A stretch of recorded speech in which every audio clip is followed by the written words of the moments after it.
All right, so you guys know me. I like to do image decomposition whenever I can if it's going to benefit me in my workflow, right? And that is why I created these workflow actions. So the very top ones here, let's look up here. We have the dodge and burn one is the first one, and then we have a chroma Luma dodge and burn workflow, which is kind of cool. But this third one, really the third, fourth, and fifth are all the same. But this third one here, median, frequency separation, chroma, Luma, dodge, and burn. That's my master stack when I know, this is when I usually use it, when I know that my shot is pretty much there. I just need to polish up some things and I want to make sure I have control. And in this case, I see a red reflection on a chin because of the red outfit, which is extremely common. So I'm thinking, I've got some color concerns as well, including the normal things like ears and occasionally noses and fingers and things. So I thought, okay, this shot is basically there, but I want to polish up a few things, give it that commercial feel, and I want to be able to control everything at once. I don't want to do a step, finish, and then do another step and finish that one, etc. So let's run. I'm going to duplicate the background layer, immediately go NBP, median, frequency separation, chroma, Luma, dodge, and burn. Immediately it's going to let you know, yeah, you should start from a flattened layer. That's just good practice to keep things clean. And then now, of course, frequency separation. So I've got to decide my radius. I think for here, though I'm not sure, I think since there was a few little moles and stuff on her face that I want to get rid of, I'm going to go a little bit higher because I don't think I need to do a lot of fine work here. So I'm going to put it on a 12. I can see the moles are more or less gone. So maybe 14. What the heck? Let's go for 14. No. I'm going to go back to 12. Just a gut feeling, you guys. Hit OK. And then the rest of the process will happen. So if you haven't seen this before, let me explain kind of what's going on over here. Huge layer stack. I don't want you to be intimidated because you can always just close it out, right? Okay. It's just a huge layer stack, but let's walk through it. The first thing at the very bottom is we have frequency separation from here to here. If you're familiar with frequency separation, then you probably recognize this. Okay, we have the low layer, we have the high layer, and we have a duplicate of the high layer clipped down, for healing purposes and to give us a fail safe. So make sure that if we mess something up, we can always go back to it or undo or even change the opacity. That's what that healing layer is for. And in between, of course, we have a blank layer. And you can have as many blank layers as you want in frequency separation. Now, that's just a quick overview for you guys. But here's the difference. Down here, if you were to hold down Alt or Option and click the eyeball, this is our low layer, which is generally our blurred layer, of course, right?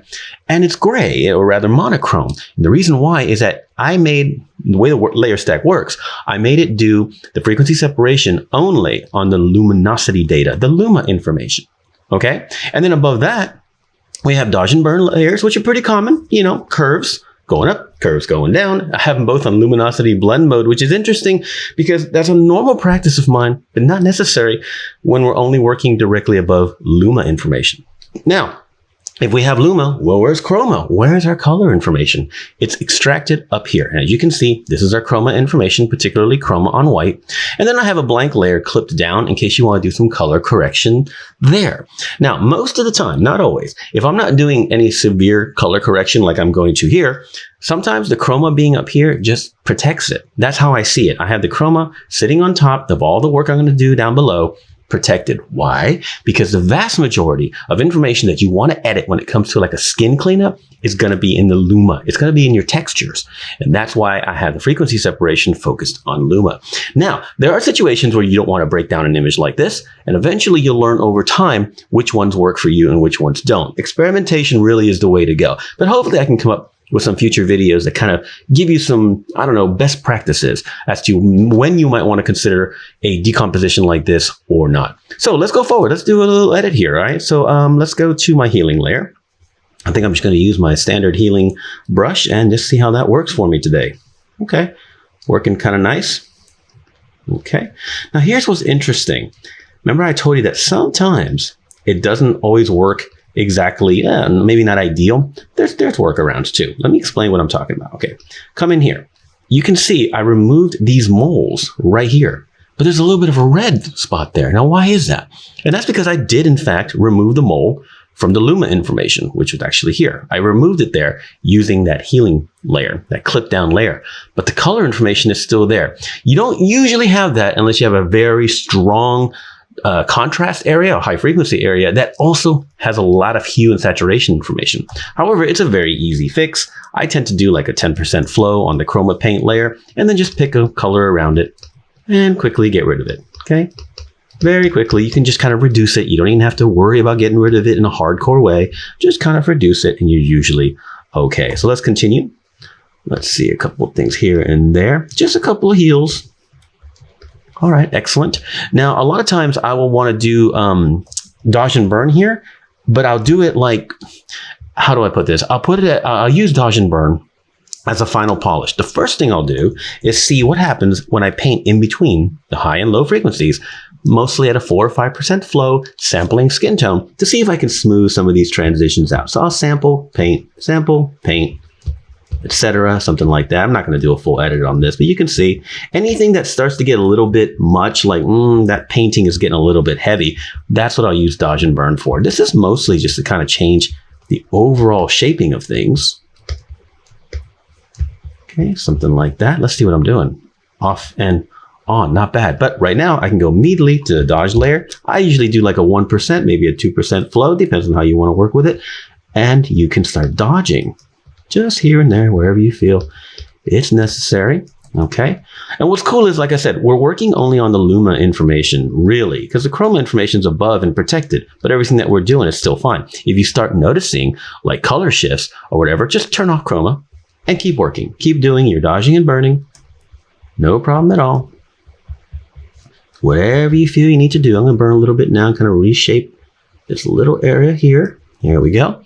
And when we turn on our chroma again, you can, I tend to do like a 10% flow on the chroma paint layer. And now we talked about that red reflection from the red outfit. Let's see what happens. Let's see what happens if I take sort of a skin tone there and paint over the chin. Okay, yeah, that works really well. Got some red there. Cool. Yep, we have managed to tone down that red reflection, which I really like. Now the ear probably should have created a mask of some kind, which I did not do, but that's all right. I can get rid of the red, even on the nose right here, because I still got basically the same color. And then I can put a mask on that just to kind of tidy up what I've been doing right there. Real subtle, real subtle. So I went from that to that. You see that red reflection? And if it's too strong, you can scale back opacity. If you feel like it's a little fake looking or whatever, if you want some of that red back, maybe like a 75% or even an 80. So off and on. So let's look at it a little closer here. Off and on. So we didn't just remove moles. We removed moles. We smoothed out some transitions. We did a little bit of dodging and burning to help that further. There's more I could do, of course. This is not a full edit. And then I also color corrected all in the same stack.